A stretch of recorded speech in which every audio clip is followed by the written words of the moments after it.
ಸಹೋದರಿಗಿಂತ ಭಿನ್ನವಾಗಿದೆ.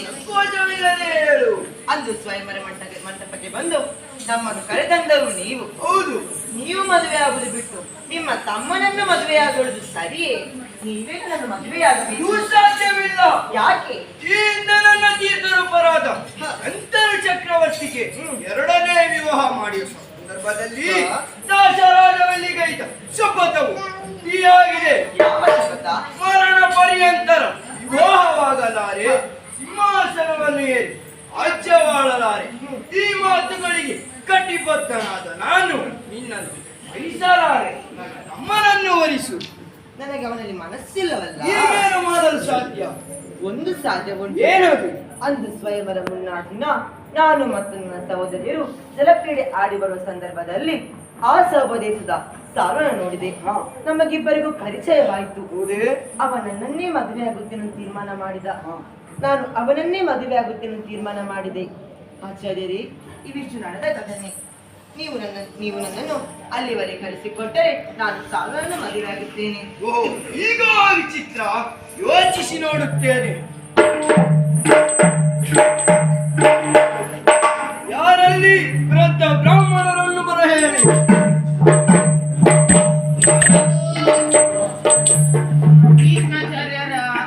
ಬ್ರಾಹ್ಮಣರೇ, ಒಳ್ಳೆದಾಗ್ಲಿ. ನನ್ನನ್ನು ಕರೆದದ್ಯಾಕಂತ ಗೊತ್ತಾಗಲಿಲ್ಲ. ಈ ಅಂಬೆಯನ್ನು ಉಪದೇಶಕ್ಕೆ ಬಿಟ್ಟು ಬನ್ನಿ. ಆದೀತು.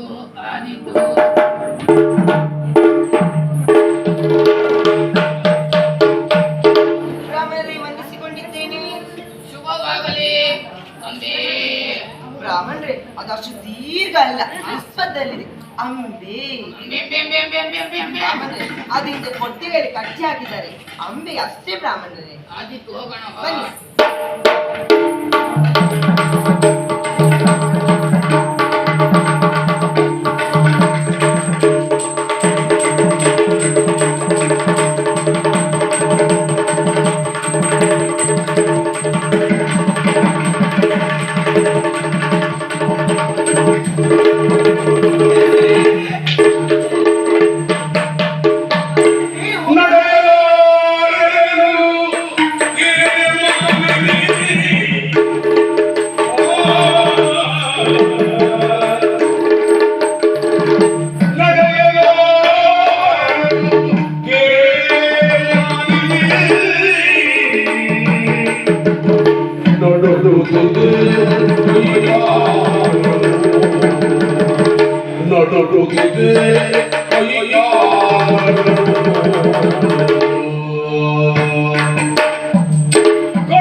ನೋಡು, ಕಡ ಕಡ ಕಡ ಕಡ ನಡುಗುತ್ತಿದೆ.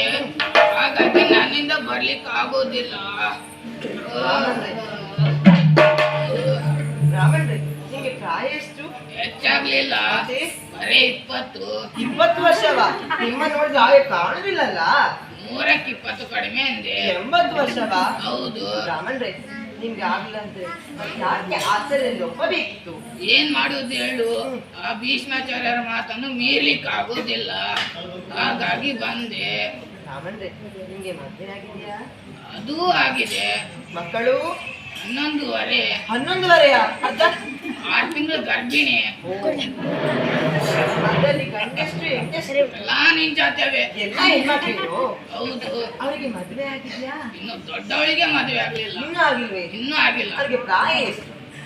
45 ಇರ್ಬಹುದು. 45 ವರ್ಷ ಆಯ್ತು, ಇನ್ನೂ ಮದುವೆ ಆಗ್ಲಿಲ್ಲ? ಇನ್ನೂ ಆಗ್ಲಿಲ್ಲ.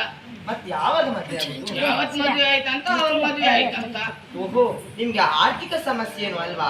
ಅದಕ್ಕಾಗಿ ಅಲ್ಲ ಈ ಪ್ರಾಯದಲ್ಲಿ ಇಷ್ಟೊಂದು ದುಡಿಯೋದು. ಇಲ್ಲಿಂದ ಅಲ್ಲಿಗೆ, ಅಲ್ಲಿಂದ ಇಲ್ಲಿಗೆ. ರಾಮಣ್ರೆ, ನಾನೊಂದು ಮಾತು ಹೇಳ. ಏನದು? ನೀವು ನನ್ನನ್ನು ಸ್ವದೇಶಕ್ಕೆ ಮುಟ್ಟಿಸಿದಂತಾದ್ರೆ ನಾನು ಸಾಲವನ್ನು ಮದುವೆ ಆದ್ರೆ ನಿಮಗೆ ಬೇಕಾದಷ್ಟು ದ್ರವ್ಯಗಳನ್ನು ಕೊಡ್ತೇನೆ. ಎಷ್ಟು ಕೊಡ್ತೀಯಾ? ನಂಗೆ ಲಕ್ಷಣವೇ ಇಲ್ಲ.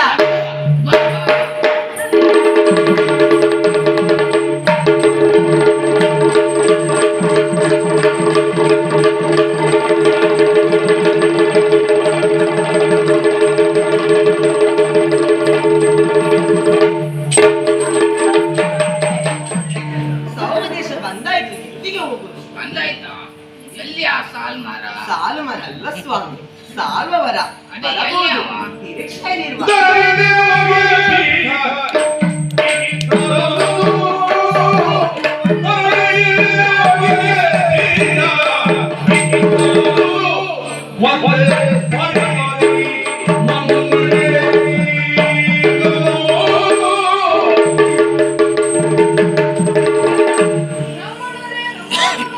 ಶುಭವಾಗ್ಲಿ, ಶುಭವಾಗ್ಲಿ. ಆದೀತು.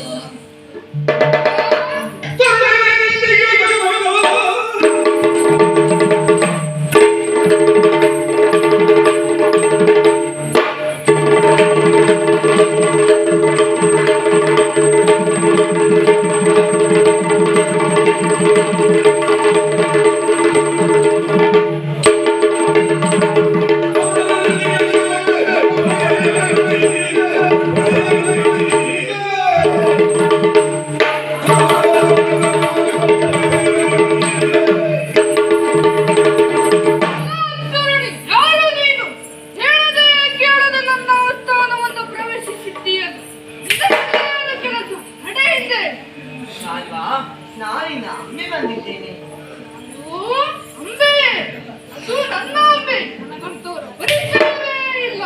ಓ ಸಾಲ್ವಾ, ಯಾಕೆ ಹೀಗಾಡುತ್ತಿವೆ?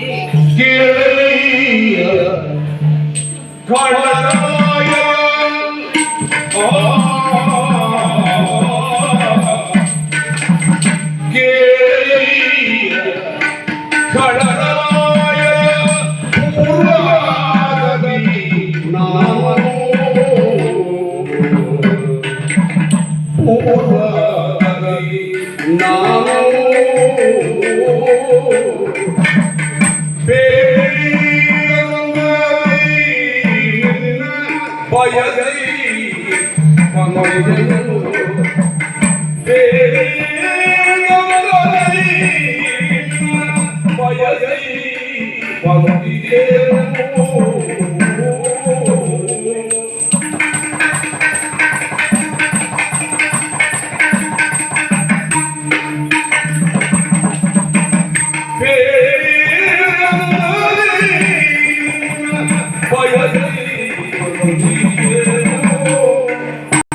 ನೀನೇ ಕೊಟ್ಟ ವಚನದಂತೆ ನಿನ್ನನ್ನೇ ಬಯಸಿ ಬಂದಿದ್ದೇನೆ.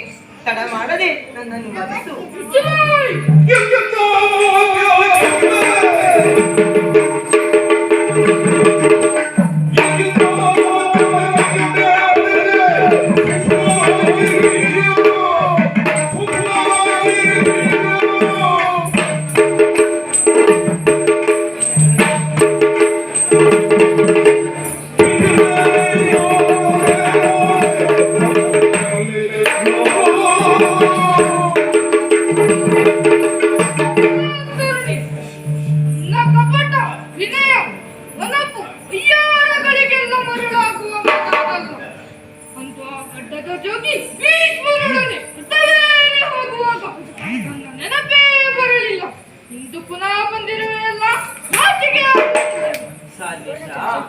ವಿಧಿಯಲ್ಲಿ ಭೀಷ್ಮನೊಟ್ಟಿಗೆ ಹೋದೆನಾದರೂ ಪರಪುರುಷನ ಸ್ಪಷ್ಟವಾಗಿಲ್ಲ.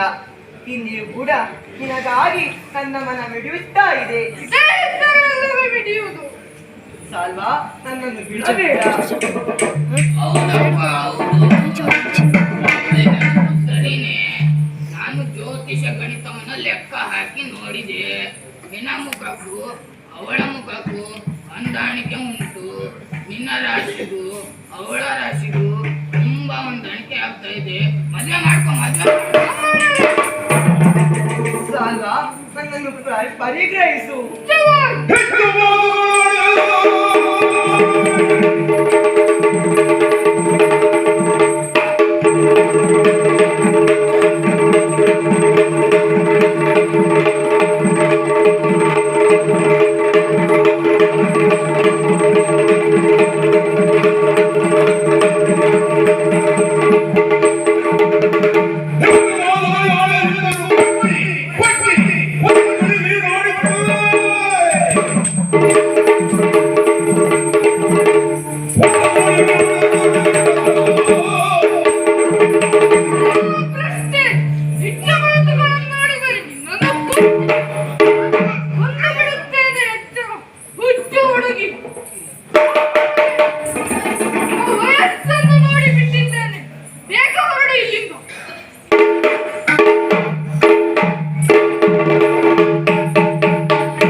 ಬ್ರಾಹ್ಮಣರೇ, ಹಾಗ ಹೇಳಿದೆ. ಆದರೆ ಹೋದರೆ ಈಗ ಕೊಡ್ಲಿಕ್ಕೆ ಏನಿದೆ ಬ್ರಾಹ್ಮಣರೇ? ಮಾತು ತಪ್ಪದಂತ ಆಗ್ತದೆ. ಬ್ರಾಹ್ಮಣರೇ, ಮಾತು ತಪ್ಪಬಾರದಂತಾಗಿ ನನ್ನ ಅಪ್ಪ ನನ್ನ ಮದುವೆ ಸಮಯದಲ್ಲಿ ಸರವನ್ನು ಮಾಡಿಕೊಟ್ಟಿದ್ದಾರೆ. ಇದನ್ನೇ ತೆಗೆದುಕೊಳ್ಳಿ ಬ್ರಾಹ್ಮಣರೇ. ಬೇಡ, ನಿಮಗಲ್ಲಾದರೂ ನಿಮ್ಮ ಮಕ್ಕಳಿಗಾದರೂ ಆದೀತು. ಬ್ರಾಹ್ಮಣರೇ, ಈಗಲಾದರೂ ಹೋಗೋಣಲ್ಲವೇ? ಎಲ್ಲಿಗೆ? ಭೀಷ್ಮನಲ್ಲಿಗೆ. ನನ್ನನ್ನು ಬಿಟ್ಟು ಬಾ ಅಂತ ಮಾತ್ರ ಹೇಳಿದ್ದು, ಪುನಃ ಕರೆದುಕೊಂಡು ಬರಲಿಕ್ಕೆ ಹೇಳಲಿಲ್ಲ. ನನ್ನ ಗತಿ ದೇವರೇ ಗತಿ. ನಿನ್ನ ದಾರಿ ನಿನಗೆ, ನನ್ನ ದಾರಿ ನನಗೆ.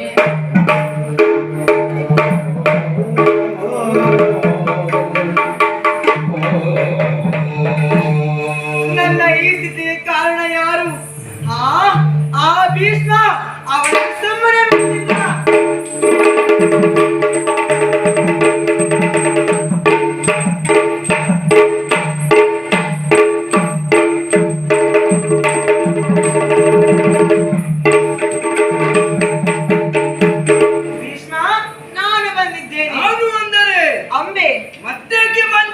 ನಿನ್ನೊಟ್ಟಿಗೆ ರಥವೇರಿ ಹೋದೆ ಎಂಬ ಕಾರಣಕ್ಕೆ ಆ ಸಾಲ್ವ ನನ್ನನ್ನು ತಿರಸ್ಕರಿಸಿದ್ದಾನೆ.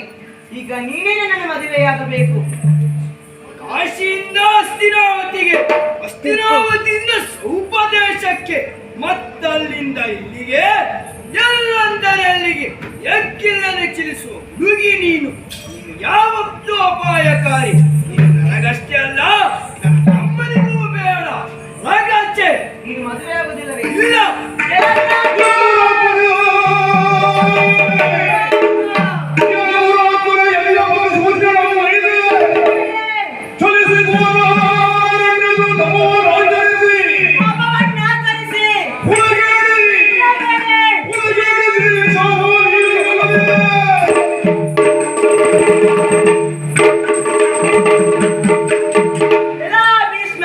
ಬ್ರಹ್ಮಚಾರಿಯಾಗಿದ್ದು ಕೂಡ ಸ್ವಯಂವರ ಮಂಟಪಕ್ಕೆ ಬಂದು ನಮ್ಮನ್ನು ಕರೆ ತಂದು ಈಗ ಇಲ್ಲದಿಲ್ಲದ ನೆಪೇಳಿ ನನ್ನನ್ನು ಪತಿಶ್ರೀನಾಗಿ ಮಾಡಿಬಿಟ್ಟೆಯಲ್ಲ ಭೀಷ್ಮ. ನಿನ್ನನ್ನು ಸುಮ್ಮನೆ ಬಿಡುವುದಿಲ್ಲ. ಏಕಲಾಗಿ ಹೇಳಿ ಈಗಲೇ ಕಾಡಿಗೆ ಹೋಗಿ ತಪಸ್ಸನ್ನು ಆಚರಿಸಿ ನಿನಗೆ ಶಾಪವನ್ನು ಕೊಡುತ್ತೇನೆ. ತರುಣಿಯಾದವಳಿಗೆ ತಪಸ್ಸು ಶಾಪ ಏನಿದ್ದರೂ ನೋಡಿಕೊಳ್ಳುತ್ತೇನೆ. ಅದಲ್ಲದಿದ್ದರೆ ಧರಣಿಯಲ್ಲಿರುವ ಪರಾಕ್ರಮಗಳನ್ನು ಹುಡುಕಿ ಅವರ ಮನವೊಲಿಸಿ ನಿನ್ನ ಶಿರಸ್ಸನ್ನು ಚೆಂಡಾಡುತ್ತೇನೆ. ಅಷ್ಟು ಮಾಡದಿದ್ದರೆ ನಾನು ಕಾಶಿಯ ಜನಗಳು ಅಮ್ಮೆಯೇ ಅಲ್ಲ. ಹೆಚ್ಚು ಮಾತುಗಳನ್ನಾಡಿದರೆ ಚಾರಕರ ಮುಖೇನ ಅವರನ್ನು ನುಗ್ಗಿಸಬೇಕಾಗುತ್ತದೆ. ಜಾಗ್ರತೆ.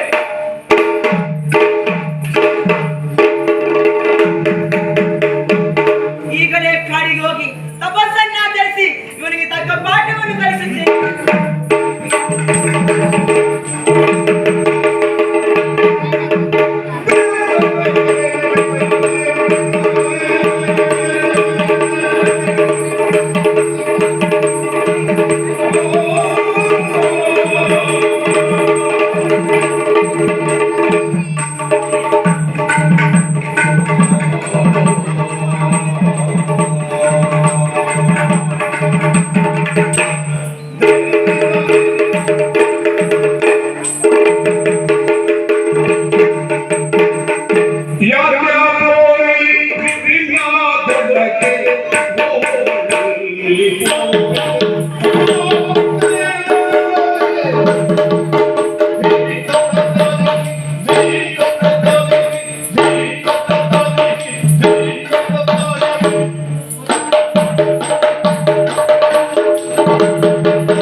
ನಾನ್ ನಿನ್ ಮದ್ವೆ ಆಗ್ತೀನಿ.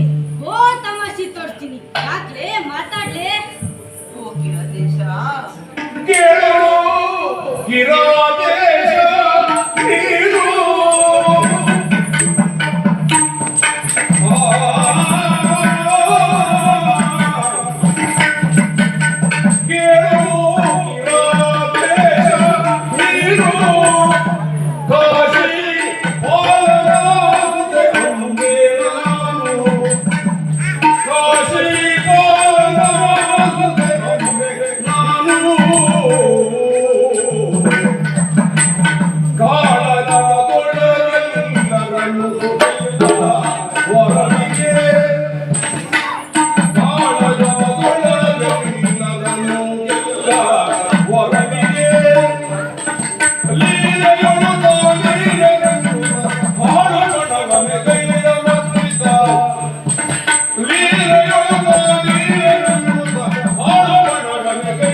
ನಾಡು ಮಾತನ್ನು ಕೇಳು.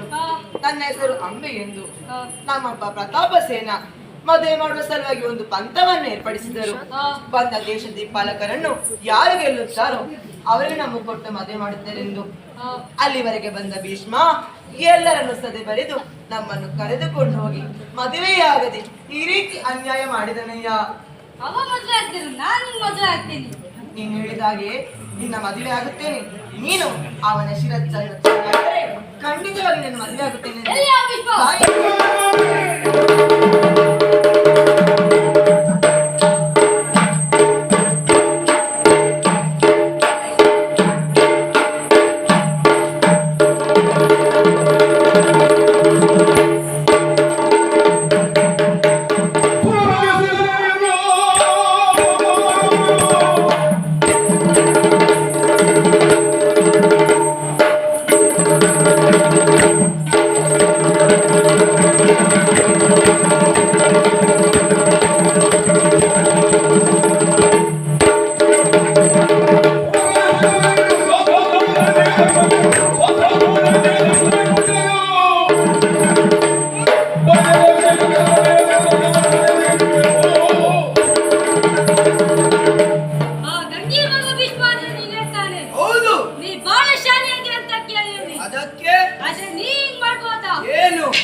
ಇವಾಗ್ಲೇ ಹೇಳ್ತೀನಿ, ಇಕ್ಕಿನ ಲಗ್ನ ಮಾಡ್ಕೋ.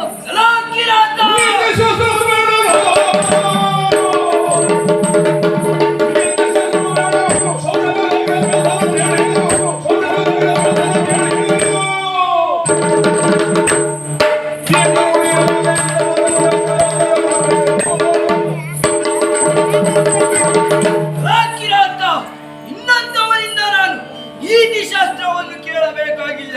ನನ್ನನ್ನು ಪ್ರಶ್ನಿಸುವುದಕ್ಕೆ ಸೂತನು, ಕಾರ್ಯನು, ಶೌನಕನು, ಸೊಪ್ಪು ಕಟ್ಟಿದ ಬೆಪ್ಪ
ಬೇರೇನು ಪ್ರಯೋಜನವಿಲ್ಲ. ನಿನ್ನಷ್ಟಕ್ಕೆ ನೀನು ತೆರಳು.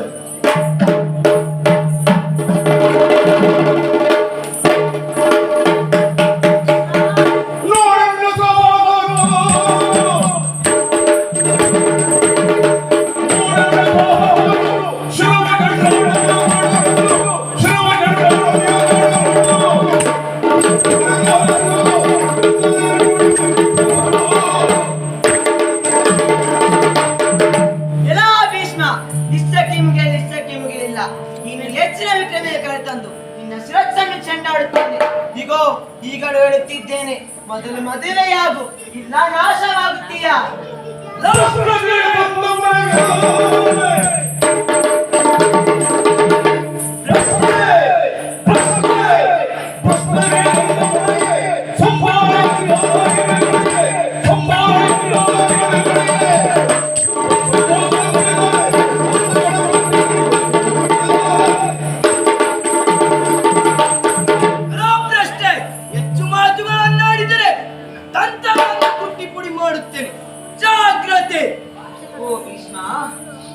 ಕಿಂಚಿತ್ತು ಕರುಣೆ ಎಂಬುದಿಲ್ಲವೇ? ನಿನ್ನ ನಾಯಿ ಹೆಣ್ಣೊಬ್ಬಳು ಈ ರೀತಿಯಾಗಿ ಅನಾಥೆಯಾಗಿ ಅಲೆದಾಡುತ್ತಿರಬೇಕೇ? ಓ ಭೀಷ್ಮ, ನನ್ನ ಪರಿಸ್ಥಿತಿಯನ್ನು ಅರ್ಥ ಮಾಡಿಕೋ. ಅಂಬೆ, ಒಂದು ಹೆಣ್ಣಿನ ಅಂತರಂಗದ ತಲಮಲವನ್ನು ಅರ್ಥ ಮಾಡಿಕೊಳ್ಳುವ ಇಷ್ಟು ಕಠಿಣ ಹೃದಯ ನನ್ನದಲ್ಲ. ಇಂದಿನ ಈ ಸ್ಥಿತಿಗೆ ನಾನಾಗಲಿ ನನ್ನ ರಾಜ್ಯದ ವ್ಯವಸ್ಥೆ ಆಗಲಿ ಕಾರಣನಲ್ಲ, ಹೊರತು ನಿನ್ನ ತಪ್ಪು ನಿರ್ಧಾರಗಳೇ ಕಾರಣ. ಇನ್ನು ಮದುವೆ ಆಗುದಿಲ್ಲ. ಇಲ್ಲ, ಕಟ್ಟು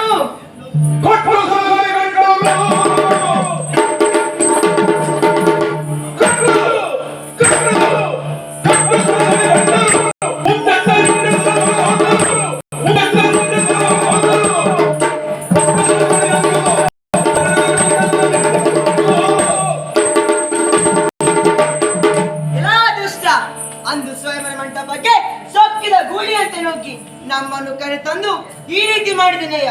ಯೋ ಭೀಷ್ಮ, ಈಗೋ ಈಗಲೇ ಸಗಲಿ ಗಂಟು ಕಟ್ಟಿಕೋ. ನಾನೇ ಇಂದ್ರ ಮೃತ್ಯು, ನನ್ನಿಂದಲೇ ವಿನಾಶ. ಜಾಗ್ರತೆ. ಹೆಚ್ಚು ಮಾತುಗಳನ್ನು ಮಾಡಿದರೆ ಕತ್ತು ಹಿಡಿದವರನ್ನು ಕೂತ್ತೇನೆ. ಜಾಗ್ರತೆ.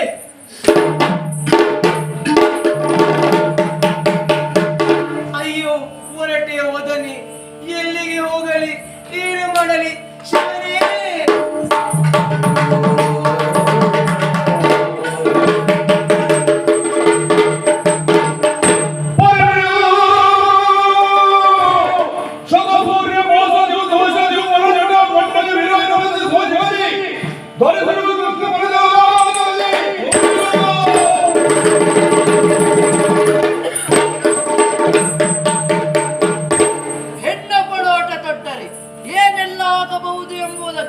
ಅಂಬೆಯ ಪ್ರಕರಣವೇ ಸಾಕ್ಷಿ.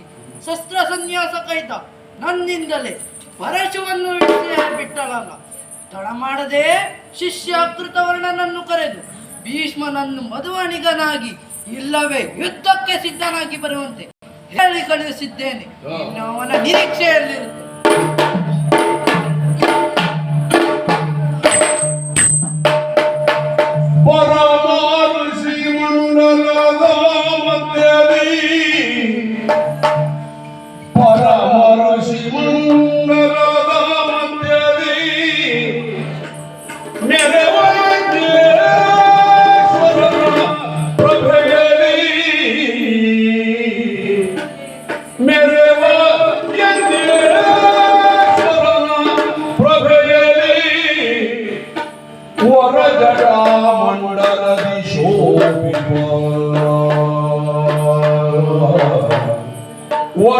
ವರಜಟಾಮಂಡಲದಿ ಶೋಭಿತಾ ಭಾರ್ಗವೇಶ್ವರನ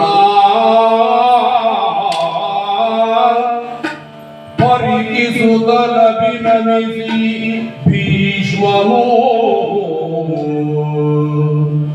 ಚರಣ ಪ್ರಕ್ಷಾಳನಮಗೈಯುತ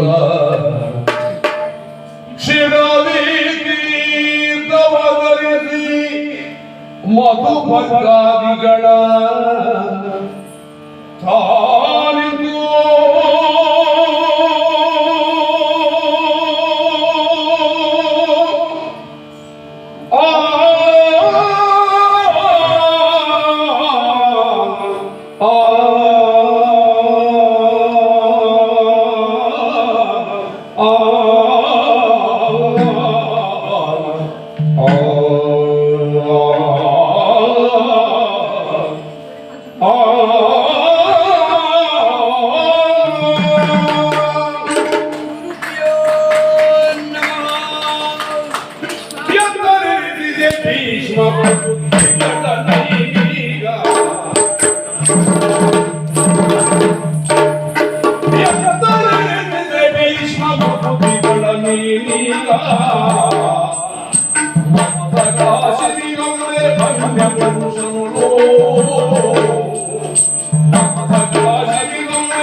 ನೀನೊಬ್ಬ ಮೇಧಾವಿ ವಿವೇಕಿ ಎಂದೆಲ್ಲ ತಿಳಿದಿದ್ದೆ.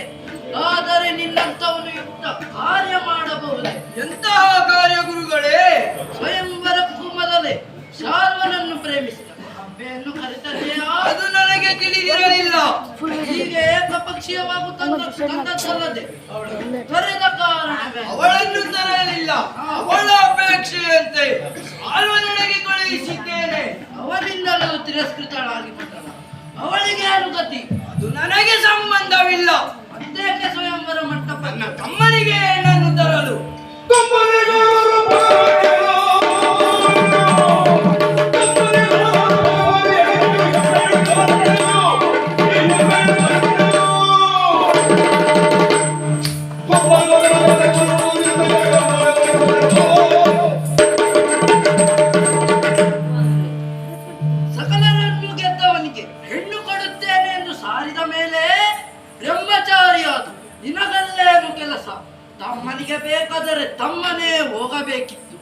ಇಲ್ಲ ನೀನು ಅವನನ್ನು ಜೊತೆಯಲ್ಲಿ ಕರೆದುಕೊಂಡು ಹೋಗಬೇಕಿತ್ತು. ಇದೊಂದು ಅಕ್ರಮ ದುರ್ಮಾರ್ಗತನ. ಅಮ್ಮೆಯ ಸ್ಥಿತಿಗೆ ನೀನೇ ಕಾರಣ. ಆದ್ದರಿಂದ ಅವಳನ್ನು ನೀನೇ ಮದುವೆ. ಗುರುಗಳೇ, ಅದೇಗೆ ಸಾಧ್ಯ? ಈ ಹಿಂದೆ ನನ್ನ ತೀರ್ಥರೂಪರಾದ ಶಂತನು ಚಕ್ರವರ್ತಿಗಳಿಗೆ 2ನೇ ವಿವಾಹ ಮಾಡಿಸುವ ಸಂದರ್ಭದಲ್ಲಿ ದಾಶರಾಜರಲ್ಲಿ ಗೈದ ಶಪಥವು ಗಟ್ಟಿಯಾಗಿದೆಯಲ್ಲ. ಈ ಎಚ್ಚರ ನಿನಗೆ ಮೊದಲೇ ಇರಬೇಕಿತ್ತು. ಈಗ ಗುರುವಾಗಿ ನಾನೇ ಆಜ್ಞಾಪಿಸುತ್ತಿದ್ದೇನೆ. ತರುಣಿಯನ್ನು ಲಗ್ನವಾಗು. ಇಲ್ಲ ತರುಣಿಯ ಸಂತಾಪದ ದೆಸೆಯಿಂದ ಸಕಲ ಸಂಪತ್ತು ಐಶ್ವರ್ಯ ನಾಶವಾಗಿ ಹೋಗುತ್ತದೆ.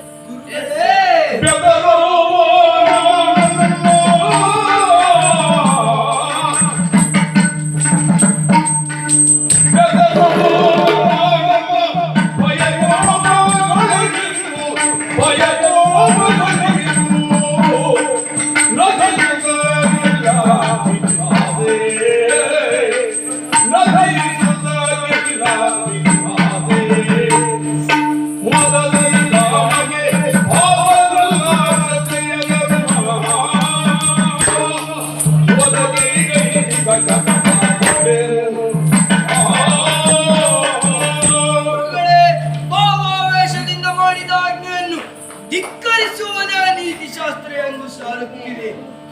ಓಹೋ, ನೀನು ಇಷ್ಟೊಂದು ಉದ್ದಟನಾಗಿರಬೇಯಾ?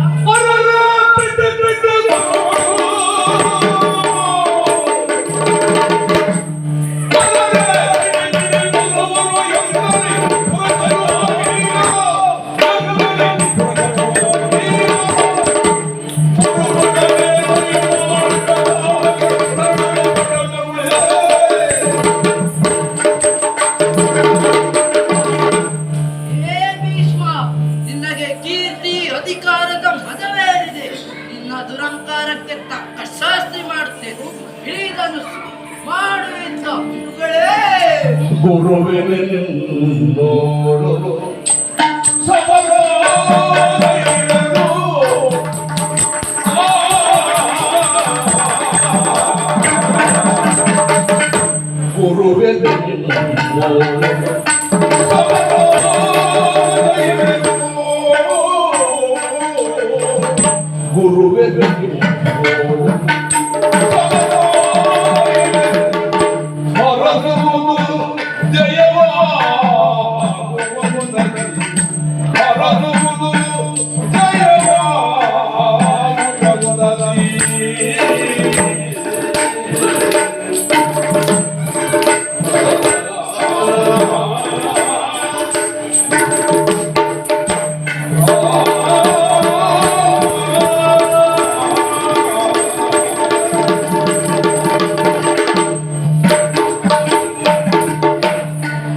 ನೀವೇ ಮಾಡಿಸುತ್ತಿದ್ದೀರಿ.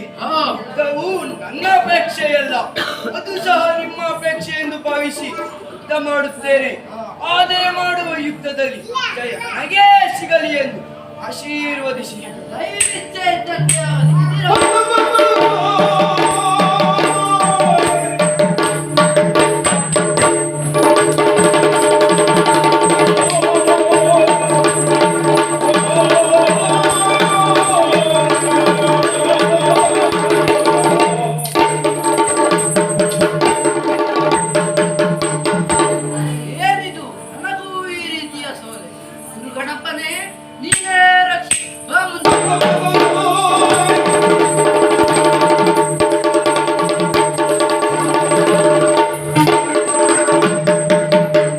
ಸುರ ನದಿ ಸುತ್ತ